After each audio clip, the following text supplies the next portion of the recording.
दोस्तों, आज हम लोग पढ़ेंगे पीरियोडिक टेबल के बारे में। तो पीरियोडिक टेबल का अगर सबसे पहला एक ग्रुप का देखें, सबसे पहला तो इसको ये एस ब्लॉक में आता है और ये दूसरा वाला भी एस ब्लॉक में आता है। और ये वाला जो हमारा है ये वाला पार्ट मतलब ये वाला ये पूरा डी ब्लॉक में आता है, जैसे कि आपको ये दिख रहा है। और हमारा ये वाला यहाँ ये वाला पी में आता है, पी ब्लॉक में आता है ये सब, मतलब ये पी ब्लॉक में आता है ये सब। और हमारा ये सब ये इनर्ट गैस है और इसको नोबल गैस भी कहते हैं, जिसका ऑक्टेट फुल रहता है। और इसमें एक हीलियम है जिसका डुएट फुल होता है, मतलब इसके आउटर मोस्ट ऑर्बिट में 2 इलेक्ट्रॉन होता है और जो ये सब है इसमें 8 होता है। तो अब हम लोग जानेंगे कि ये जो 1s होता है इसका आउटर मोस्ट एलिमेंट में, अगर इसमें 1s है तो यहाँ जो इसके ग्रुप में जितना भी एलिमेंट है उस सब में 1s होता है। और इसको हम लोग बोलते हैं अल्कली मेटल,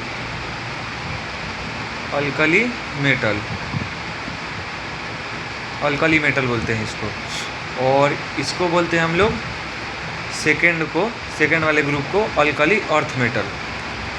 और आपको जो ये डी ब्लॉक दिख रहा है उस डी ब्लॉक को हम लोग बोलते हैं ट्रांजिशन एलिमेंट। क्या बोलते हैं? Transition element.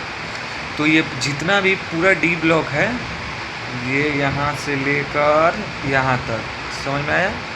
यहाँ से लेकर यहाँ तक डी ब्लॉक है, उसको हम लोग बोलते हैं ट्रांजिशन एलिमेंट। और ये जो डी ब्लॉक का सबसे पहला वाला लाइनिंग है, सबसे पहला वाला, इसको हम लोग बोलते हैं ब्रिज एलिमेंट। क्यों?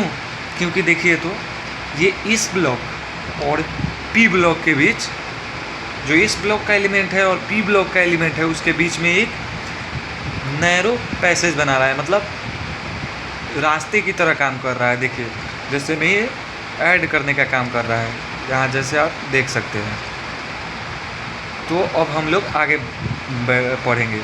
जैसे ये आप लोग को पता चल गया कि डी ब्लॉक का जितना भी एलिमेंट है उसको हम ट्रांजिशन एलिमेंट बोलते हैं। और उसके सबसे पहला वाला जो होता है, जैसे scandium, titanium, vanadium, chromium, manganese, iron, cobalt, nickel, copper, zinc, इसको हम लोग बोलते हैं, क्या बोलते हैं? Bridge element. और hydrogen, lithium, sodium, potassium, rubidium, caesium, francium, इसको बोलते हैं अल्कली मेटल। और सेकंड ए को बोलते हैं अल्कली अर्थ मेटल। समझ आ गया होगा?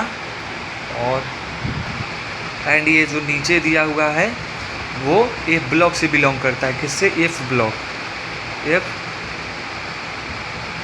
ब्लॉक से बिलोंग करता है नीचे वाला एफ ब्लॉक, समझ गए?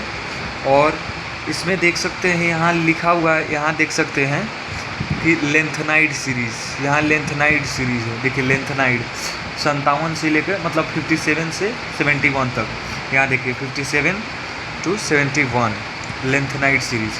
और यहाँ 89 to 103 एक्टिनाइड सीरीज़ हो गया यहाँ पे। मतलब यहाँ 57 से 71 में जितना भी एलिमेंट आता है वो लेंथनाइड सीरीज़ का पार्ट हुआ। और 89 से 103 तक जितना भी एलिमेंट आया वो एक्टिनाइड सीरीज़ का पार्ट हुआ। अक्सर ऐसा क्वेश्चन पूछ दिया जाता है जेईई मेंस में, या आपके वीकली टेस्ट में या मंथली टेस्ट में पूछ दिया जाता है। तो इस बात को ध्यान में रखिएगा। और देखिए यहाँ जो मेटलोइड होगा, देखिए यहाँ मेटलोइड होगा, तो यहाँ वाला जो बोरॉन हो गया, बोरॉन, सिलिकॉन और आर्सेनिक, टैलियम और यहाँ जर्मेनियम, एंटीमोनी और पोलिनियम। यहाँ देखिए यहाँ हुआ, एक यहाँ हुआ और यहाँ। ये जो आपको दिख रहा है, इसके इधर जितना भी एलिमेंट है, मतलब ये जो मेटलोइड होता है, मेटलोइड के इधर जितना भी एलिमेंट है उसको हम लोग मेटल में कंसीडर करते हैं। मतलब ये मेटलोइड हुआ यहाँ से यहाँ तक, उसके इधर जितना भी एलिमेंट होगा वो मेटल में काउंट होगा।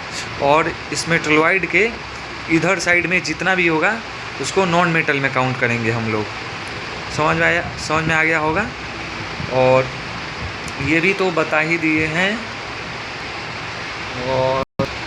और हाँ, ये जो हमारा इनर्ट गैस का जो जगह है मतलब प्लेस, उसको हम लोग जीरो ग्रुप भी बोलते हैं। क्या बोलते हैं? जीरो या 18th ग्रुप। देखिए यहाँ पे लिखा हुआ होगा 18th, और या जीरो ग्रुप बोलते हैं इसको। तो मिलेंगे अगले वीडियो में, तब तक के लिए गुड बाय।